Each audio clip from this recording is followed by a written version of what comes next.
Student, good afternoon. Welcome to on our class CGPS। तो बच्चों आज हम जो है पार्ट 18 जो आपको प्रीवियस PDF के माध्यम से आपको एक्सप्लेन करके भेजे थे बच्चों, उसी का आज हम आगे जो है पार्ट 18 का हार नहीं होती उसके पार्ट का जो है कवि का नाम है हरिवंश राय बच्चन जो लिखा गया बच्चों, उसी का कविता का आज हम क्या करेंगे, अर्थों का एक्सप्लेन करके आपको बताएंगे बच्चों। ध्यान से सुनेंगे बच्चों। यहाँ पर जैसे यहाँ पर लिखा है, लहरों से डरकर नौका पार नहीं होती, कोशिश करने वालों की हार नहीं होती। नन्ही चींटी जब दाना लेकर चलती है, चढ़ती दीवारों पर 100 बार फिसलती है। मन का विश्वास रगों में साहस भरता है, चढ़कर गिरना गिरकर चढ़ना ना अखरता है। आखिर उनकी मेहनत बेकार नहीं होती, कोशिश करने वालों की हार नहीं होती। इसका अर्थ आप कैसे लिखेंगे बच्चों, ध्यान से ऊपर में पहले नंबर डाल के लहरों से डर कर डेश डेश डेश हार नहीं होती, ऐसे करके आपको लिखना है। उसके बाद इसमें लिखना है संदर्भ बच्चों। तो संदर्भ में आपको देख बता रहा हूँ बच्चों, यहाँ पर ध्यान देंगे। तो संदर्भ में प्रस्तुत कविता की पंक्तियाँ हमारी पाठ्य पुस्तक भारती के हार नहीं होती नामक पाठ से ली गई है।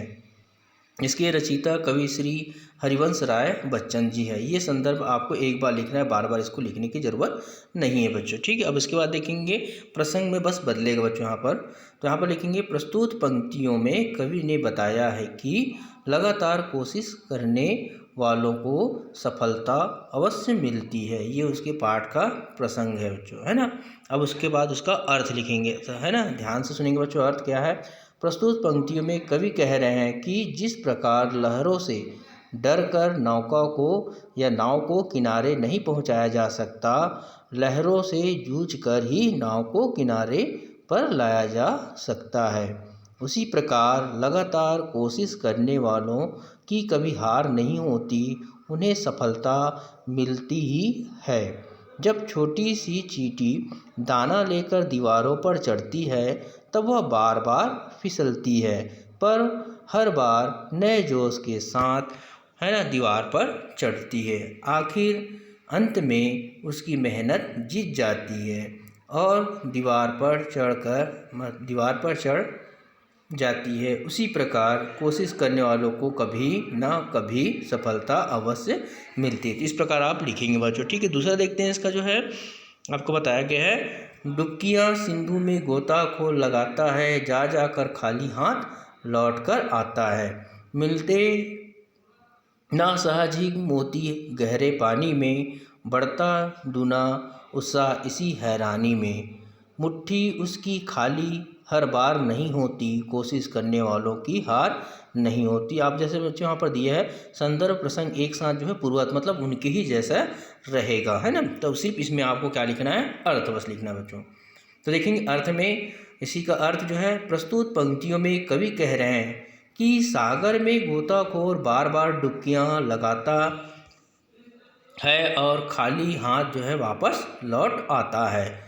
उसको सरलता से मोती नहीं मिलते, वह फिर दुगने उत्साह से पुनः गहरे पानी में डुबकियां लगाता है और उसे मोती मिल जाता है ना। इसी प्रकार देखोगे, इस प्रकार बार बार कोशिश करने से उसे मंजिल मिल ही जाती है। कवि कहते हैं कि कोशिश करने वाले की कभी हार नहीं होती, उसे सफलता अवश्य मिलती है ना बच्चों। इसके अर्थ यह हुआ।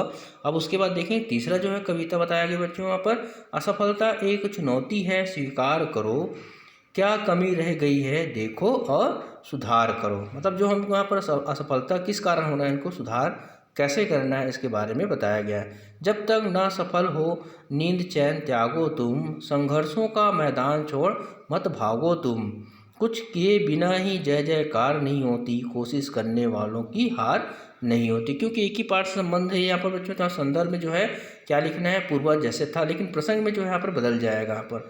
तो प्रसंग में क्या लिखेंगे बच्चों, प्रस्तुत पंक्तियों में कवि ने बताया है कि असफलता को चुनौती की तरह स्वीकार कर सफलता के लिए लगातार कोशिश करते रहो। इस प्रकार इसमें बताया गया, इसका अर्थ में जो है सारांश अर्थ में। तो उसी का अर्थ हम बनाएंगे वहाँ पर जो, वहाँ पर ध्यान देंगे अर्थ में। तो प्रस्तुत पंक्तियों में कवि कह रहे हैं कि असफलता को चुनौती की तरह स्वीकार करो, जो असफलता है उसको चुनौती लो और उसको स्वीकार करो, है ना। सफलता के मार्ग में क्या कमी आ गई है इसे देखो और उस कमी को दूर करने की कोशिश करो। जब तक सफल ना हो तुम अपना चैन आराम सब छोड़ दो। संघर्ष करते रहो, संघर्ष के मैदान को छोड़कर मत भागो। दुनिया में बिना कुछ किए ही प्रशंसा नहीं मिलती है। हमेशा कोशिश करने वालों को हारना नहीं पड़ता है, उन्हें सफलता अवश्य मिलती है। तो इस पाठ में हमें यही बताया बच्चों किस प्रकार हमको कोशिश करते रहना चाहिए। ठीक है बच्चों, आगे जो हम पार्ट में इसको जो है प्रश्नों के उत्तर और जो बाकी है आपको ग्रामर बचा उसके बारे में बताएंगे नेक्स्ट PDF के माध्यम से। आज के लिए बेटा गुड डे।